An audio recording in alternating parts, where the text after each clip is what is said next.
Hello, আজ তোমাদের জন্য একটা সম্পূর্ণ নিরামিষ রেসিপি নিয়ে এসেছি। সেটা হচ্ছে সোয়া টিক্কা।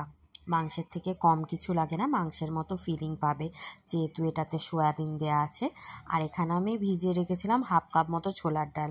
চাইলে ছোলার ডালটা একটু সেদ্ধও করতে পারো। তো মিক্সার গ্রাইন্ডারে সেদ্ধ করে রাখা সয়াবিন, কাঁচা লঙ্কা, আদা আর এই হাফ কাপ মতো ছোলার ডাল দিয়ে দেবো। সেটা যতটা পরিমাণ সয়াবিন থাকবে তার 4/1 ভাগ ডাল দিতে হবে।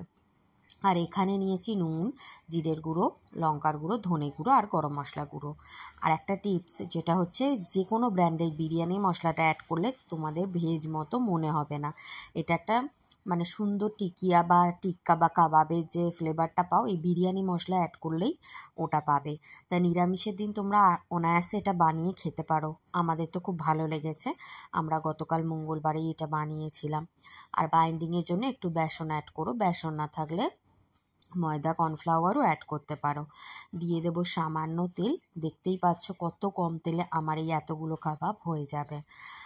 দিয়ে এটা প্রথমে তেলটা হাই করে নিতে হবে, হাই ফ্লেমে খুব গরম করে, তারপরে মিডিয়াম টু লো ফ্লেমে গ্যাসটা করে এই কাবাবগুলো ছাড়তে হবে। নালে কিন্তু কড়াইয়ে দেওয়ার সাথে সাথে এগুলো খুলে যেতে পারে, ফেটে যেতে পারে। এটা ধীরে ধীরে একটা পিঠ হয়ে গেলে আস্তে আস্তে উল্টাতে হবে। যেহেতু আমি এটা হেলদি বানাচ্ছি তাই খুব কম তেলে, ডুবো তেলে বানালে এতটা প্রবলেম হতো না। এটা খুব কম তেলে হেলদি বানিয়েছি। ভালো লাগলে সাবস্ক্রাইব করো এরম ভিডিও পেতে। আজকে